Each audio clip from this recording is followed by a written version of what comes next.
quand tu seras converti, dans votre version, c'est peut-être écrit converti. Ici, c'est affermi. Quand tu reviendras. Parce qu'il faut savoir que les premiers apôtres, avant que Jésus-Christ ne soit crucifié, n'avaient pas la foi.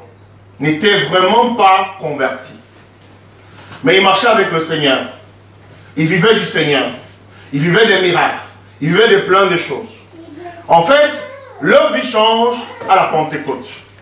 C'est quand ils reçoivent le Saint-Esprit. C'est à partir de ce moment-là que Pierre va vraiment porter son nom.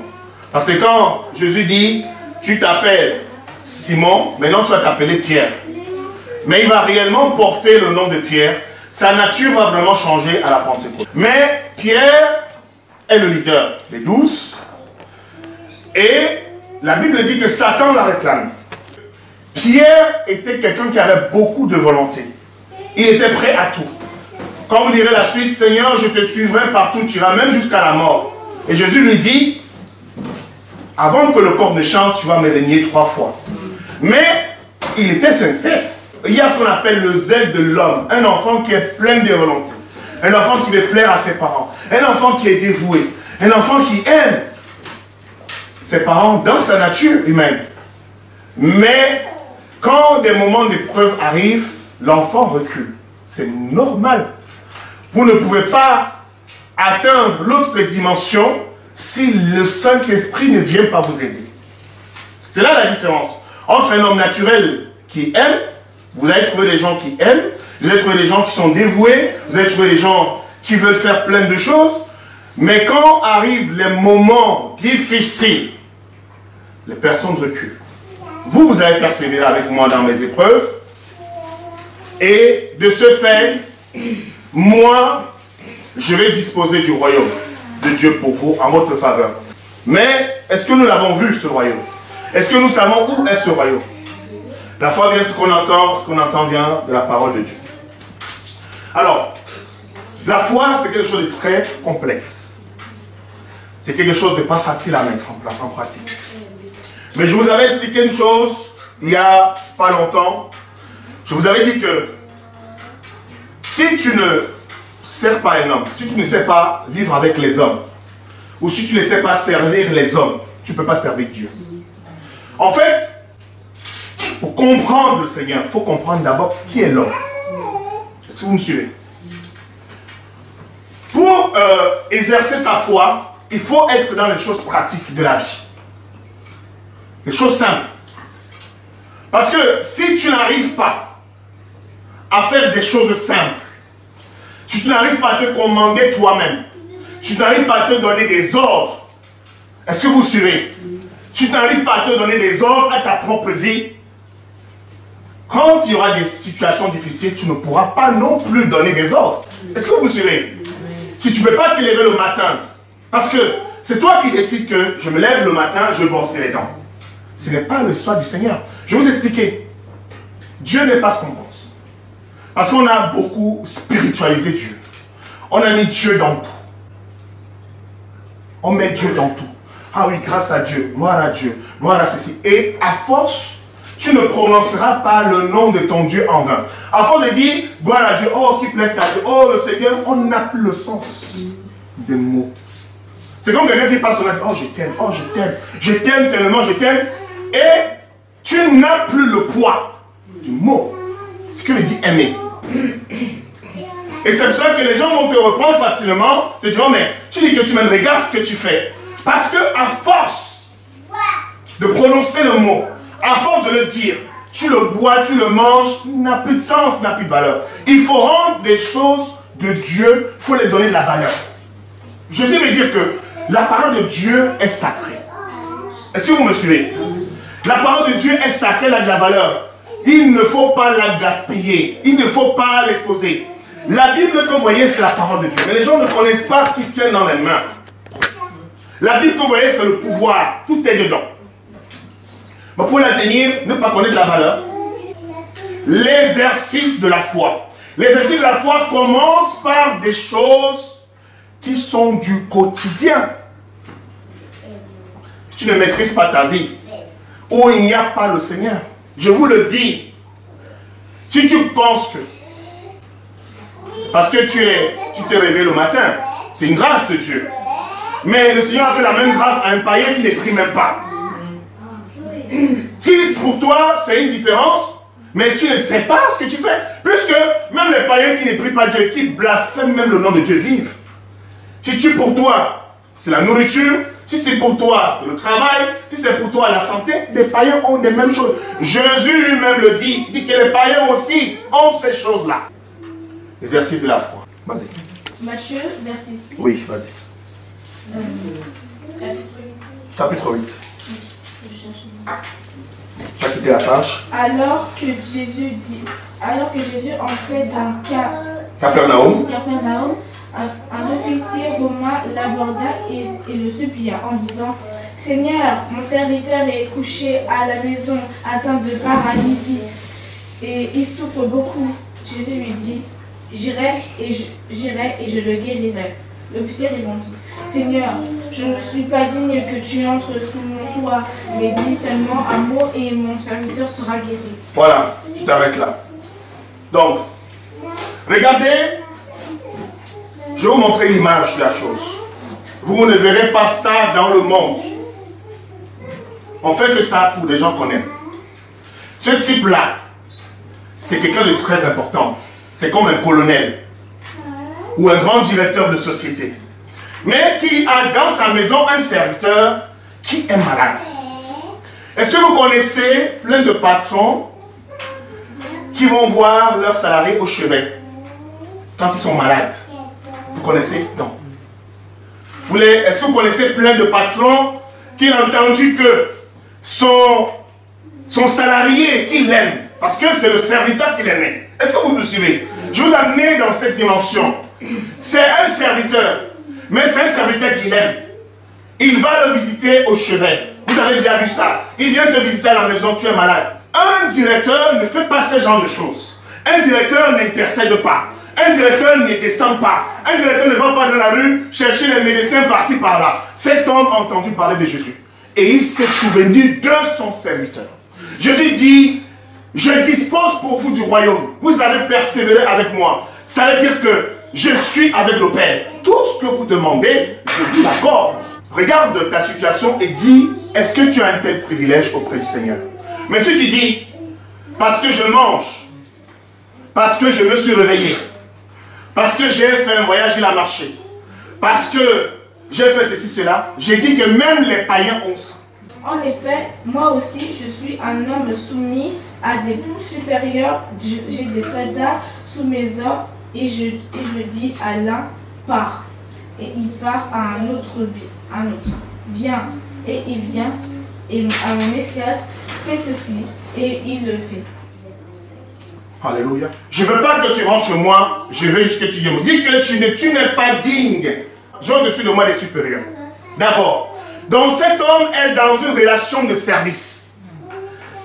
Vous me suivez parfaitement. Il est dans une relation de service. C'est-à-dire qu'il sait ce qui le commande. Il lui dit de faire ça, il va faire. Il dit que maintenant, moi-même qui pars, j'ai sous moi des gens à qui je donne des ordres. Je dis à tel, va. Je dis à tel, fais. Je dis à... Où est-ce que vous avez vu le spirituel dedans? Il n'y a pas de spirituel dans ce qu'il fait, cet homme. Cet homme utilise ce qu'on appelle une autorité naturelle. Alors il y a deux autorités. Il y a une autorité naturelle, et il y a une autorité surnaturelle. Donc cet homme, il dit, quand il part, ceux qui le reconnaissent comme le chef, qui le reconnaissent comme le commandant de la troupe, exécutent. C'est-à-dire qu'il ne fait même pas d'effort. C'est ce que vous faites tous les jours. Quand vous levez du lit, c'est le cerveau qui commande tout. Tu as la pensée, tu as la volonté. Tu dis que je me lève. Je veux me brosser les dents. Je veux me laver. Je veux maintenant faire à manger pour les enfants, pour le mari, ainsi de suite. Il n'y a rien de spirituel dans tout ça. Même le voyage. Je me lève, je me décide à construire une maison, je décide de faire ceci. Le Seigneur t'a donné la sagesse. Il t'a donné des capacités pour réaliser les choses. Ce que le Seigneur, évidemment, attend que tu lui dises merci. Amen.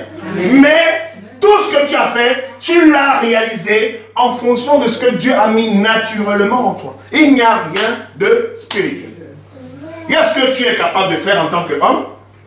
Il y a des choses que c'est Dieu seul qui peut faire. Maintenant, c'est à toi de connaître la différence.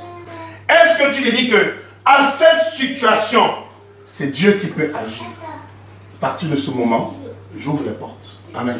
Amen. Qui rentre. L'église est pleine des sorciers, des marabouts, de toutes sortes de prophéties. On a, tout est, ça n'a pas marché, mon voyage n'a pas marché parce que tu es les sorciers. Ma voiture a eu l'accident parce que ceci a fait ça. Tu n'as pas contrôlé tes freins, tu n'as pas révisé ta voiture, c'est pour ça que tu as fait l'accident. Mon lave-linge est tombé en panne juste parce que la soeur qui est venue dans ma maison a vu mon lave-linge et elle a posé les yeux dessus. Et comme elle est partie, le lave-linge est tombé en panne. Quelle honte! Et quand tu développes ça, tu développes un esprit sorcier. Quand tu développes ce genre de choses, je vais vous dire les choses. Celui qui est en Jésus-Christ, sa vie est cachée. Amen. Les gens ne peuvent rien te faire. Moi, j'ai souvent dit ça à qui veut l'entendre. Si tu ne viens pas m'attaquer physiquement, tu ne viens pas me donner le poison que je le bois comme ça. Tu peux lire la nuit, tu ne me vois pas. Tu ne peux pas. Je n'ai pas peur de ces choses. N'ayez pas peur de ces choses. Il n'y a rien. Ça ne veut pas dire que ça n'existe pas, mais ça existe pour ceux qui croient à ça. Vous allez régler dans votre vie 80% des problèmes par vous-même, par le fait que le Seigneur a mis en vous une capacité. Quand Dieu dit, j'ai créé l'homme à mon image, à ma ressemblance, il a créé le jardin, il a mis l'arbre, il a dit à l'homme, va entretenir. Ce n'est pas Dieu qui va venir entretenir. Il dit, entretiens le jardin. Dieu t'a donné des capacités. Et il est parti. Et celui qui n'a pas une volonté intérieure, celui qui n'a pas une volonté naturelle, maintenant quand les choses spirituelles, où il faut maintenant exercer ta foi, tu ne pourras pas. Quand tu entendez les gens qui ont la foi jusqu'au genou, les gens qui ne peuvent pas prier, les gens qui voient une situation, ils fuient, ou bien ils cherchent le suicide. C'est des personnes qui ont un problème de caractère. Dans leur propre nature, ils ont un problème. Après l'avoir entendu, Jésus fut dans l'admiration et il dit à ceux qui le suivaient, je vous le dis en vérité, même en Israël, je n'ai pas trouvé une aussi grande foi.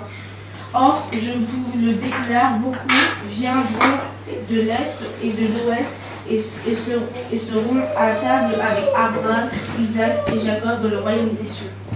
Alors, tu t'arrêtes là. Il y en a qui se sont donné le nom de chrétiens. Parce qu'ils croient qu'ils sont baptisés. Ils sont chrétiens.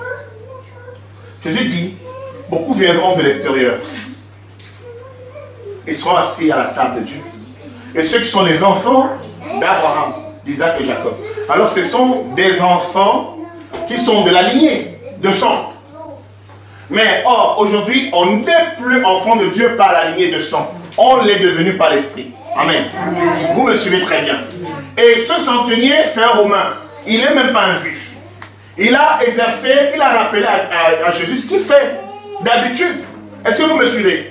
C'est-à-dire que quand vous allez dans une situation, vous voulez demander au Seigneur, vous savez que là, ça c'est du surnaturel. Ce n'est plus du naturel.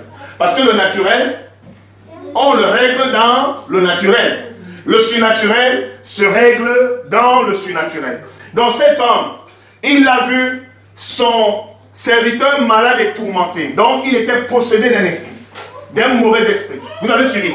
Quand on est déjà possédé d'un démon, aucun médecin, rien sur la terre ne peut résoudre le problème. Parce que sinon il ne serait pas venu voir Jésus. Est-ce que vous me suivez? Si tu as mal à la tête, tu prends du Doliprane. Si tu prends quelque chose. Il y a des gens qui prient, tu as un mot de tête, tu pries. Si tu veux, prie. Si tu as envie. Tu as un truc, c'est un microbe que tu as dans ton corps. Si tu sais, mais dès le moment où tu as fait ça, tu dis que hey, rien ne passe. On passe des radios, on ne voit rien. Et à partir de ce moment-là, tu commences à te poser des questions. Ne voyez pas les démons partout. Est-ce que vous me suivez? Si cet homme, ce n'était pas une question du fait que son disciple était tourmenté et il n'était pas bien, il ne serait pas venu voir le Seigneur. Et au moment où il vient voir le Seigneur, il dit, il le rappelle, un exercice qu'il fait toujours, moi je fais ça, je fais ça, je fais ça, je fais ça. Jésus dit que je vais venir. Il dit que tu n'as pas besoin de venir. Je veux que tu dises quelque chose. Amen. Parce qu'il sait que maintenant, quand le Seigneur va prononcer une parole, il y a un ange guérisseur qui va venir. Amen. Amen. Sachez que dans le royaume de Dieu, maintenant on va y rentrer.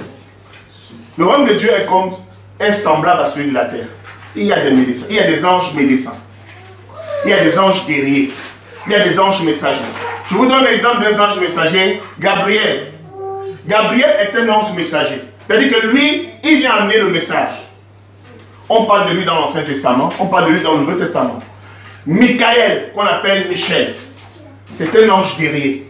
C'est-à-dire que quand il y a la guerre, quand il y a la confusion, quand souvent nous prions, que le Seigneur sème la confusion dans le camp de l'ennemi, c'est lui qui fait.